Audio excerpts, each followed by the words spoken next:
Leone एक 22 साल का लड़का था। वो अपने पूरे परिवार के साथ सर्बिया में रहता था। लियोन को नए नए सोशल एक्सपेरिमेंट्स करना और चैलेंजेस करना बहुत पसंद था।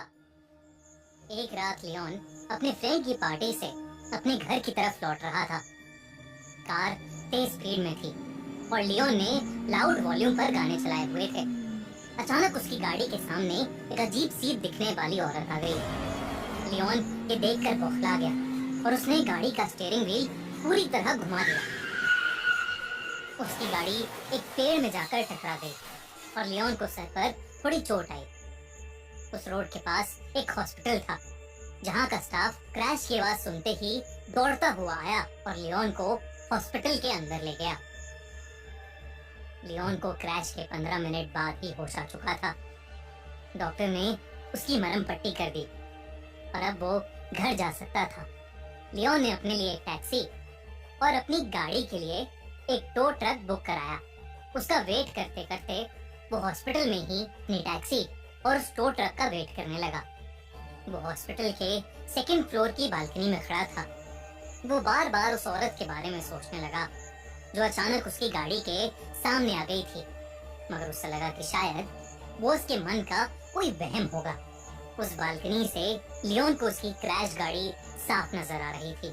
उसने अपने मॉम डैड को अपने एक्सीडेंट के बारे में इन्फॉर्म करने के लिए फोन निकाला ही था कि उसका ध्यान अचानक गाड़ी से कुछ दूर लगी एक स्ट्रीट लाइट पर गया। उस स्ट्रीट लाइट के नीचे उसे वही औरत दिखी जो उसकी गाड़ी के सामने आ गई थी। वो उस स्ट्रीट लाइट के नीचे बेहद अजीब तरीके से डांस कर रही थी। लियोन उसे देखकर बहुत चौंक गया और अपने फोन से उसे रिकॉर्ड करने लगा कि तभी लियोन के फोन पर किसी का कॉल आ गया। लियोन ने जल्दी से फोन काट दिया, लेकिन उसने जैसे ही वापस उस स्ट्रीट लाइट की तरफ देखा तो वो औरत अब वहां से गायब हो चुकी थी। उसके फोन की रिकॉर्डिंग भी अपने आप बंद हो गई। जब उसने अपनी फोन गैलरी चेक करी तो उसमें वो वीडियो थी ही नहीं। लियोन ये देखकर थोड़ा घबरा गया। उसके कुछ ही देर में उसकी कैब वहां आ गई, इसलिए और वो तुरंत वहां से निकल गया, मगर वो अभी भी काफी बौखलाया हुआ नजर आ रहा था। घर पहुंचते ही लियोन ने उस औरत के बारे में सर्च करना शुरू कर दिया। जब उसने इंटरनेट पर देखा तो उसके होश उड़ गए। इंटरनेट पर लियोन को एक वीडियो मिली जिसमें वही अजीब सी दिखने वाली औरत उसी स्ट्रीट लाइट के नीचे वैसे ही अजब तरीके से डांस कर रही थी।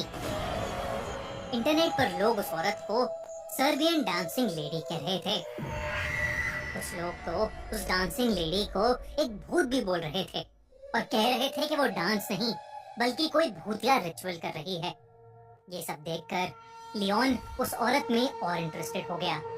अगली रात लियोन अपने छोटे भाई निको के साथ कैमरा लेकर उसी जगह चला गया जहां उसे वो औरत दिखी थी। वो दोनों रात के 12 बजे उसी स्ट्रीट लाइट से थोड़ा दूर जाकर छुप गए और कैमरा निकालकर उस औरत का वेट करने लगे। बहुत देर हो गई मगर वहां कुछ भी अलग नहीं हुआ। लियोन ने सोचा कि शायद वो औरत कोई मेंटली अनस्टेबल इंसान होगी। लियोन वहां से जाने ही वाला था कि उसने देखा कि सफेद कपड़ों में वही औरत उस स्ट्रीट लैंप के नीचे आ रही है। उसका चलने का ढंग बेहद अजीब था। बहुत ही अटपटी चाल थी उसकी। जैसे ही लियोन ने उस औरत को देखा उसने कैमरा में रिकॉर्डिंग शुरू कर दी। वो औरत उस स्ट्रीट लैंप से नीचे आई और दोबारा वैसे ही अबनॉर्मल तरीके से डांस करने लगी। इस बार लियोन ने देखा कि उस औरत ने अपने हाथ में एक चाकू भी पकड़ रखा है। उस औरत के बाल उसका चेहरा ढक रहे थे और इसलिए लियोन उसका पूरा चेहरा ढंग से नहीं देख पा रहा था। अचानक ही वो औरत डांस करते करते रुक गई और देखते ही देखते उस औरत की हड्डियां चटकने लगी और उसके हाथ और पैर अजीब तरीके से मुड़ने लगे। तभी उस औरत ने अपना चेहरा लियोन की तरफ किया और वो उसे देखते ही जोरों से हंसने लगी। उस औरत का चेहरा डिस्फॉर्म और बेहद डरावना था।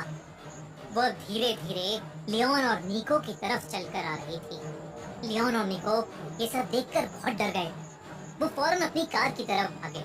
जैसे ही लियोन अपनी कार के पास पहुंचा तो उसने देखा कि निको उसके साथ नहीं है। लियोन ने नजर घुमाई तो उसने देखा कि निको उस डांसिंग लेडी के पास खड़ा था। ऐसा लग रहा था कि निको उसके वश में है। लियोन ने निको को जोर से आवाज लगाई और निको मानो वापस होश में आ गया हो। निको जल्दी से वापस कार की तरफ भागा और लियोन और निको दोनों कार में बैठकर वहां से निकलने लगे। जब लियोन ने आसपास देखा तो वो डांसिंग लेडी कहीं नहीं थी, लेकिन फिर अचानक ही वो लियोन की कार के सामने आ गई।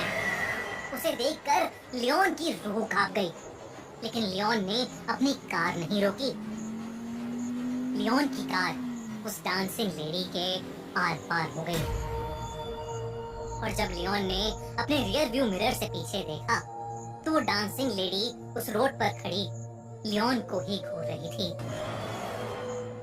और फिर अचानक वो हवा में कहीं गायब हो गई। उस रात वो दोनों जैसे तैसे घर पहुंचे और चुपचाप सो गए। अगले दिन निको ने लियोन को बताया कि उस डांसिंग लेडी ने पिछली रात निको से कहा कि वो खुद डेड है और वो जिसको भी देखेगी वो उससे उसकी सबसे करीबी चीज छीन लेगी। इस इंसिडेंट के कुछ ही दिनों में कुछ ऐसा हुआ जिसने लियोन और निको की जिंदगी हमेशा हमेशा के लिए बदल दी। एक रात लियोन और निको की माँ एक्सीडेंट में मारी गई। उनका एक्सीडेंट भी उसी स्ट्रीट लैम्प के नीचे हुआ था जहाँ लियोन ने उस डांसिंग लेडी को देखा था। कभी कभी तो उस दिन के बाद से लियोन और निको को अक्सर उस डांसिंग लेडी के सपने आते हैं। बल्कि निको की हालत तो इतनी खराब हो गई कि वो कभी कभी रात में अपने घर से निकलकर बाहर सड़क पर उसी डांसिंग लेडी की तरह वैसा ही अजीब डांस करने लगता है।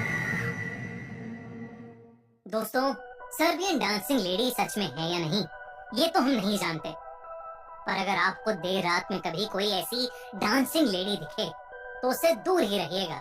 क्या पता वो आपसे आपकी सबसे करीबी चीज ले ले।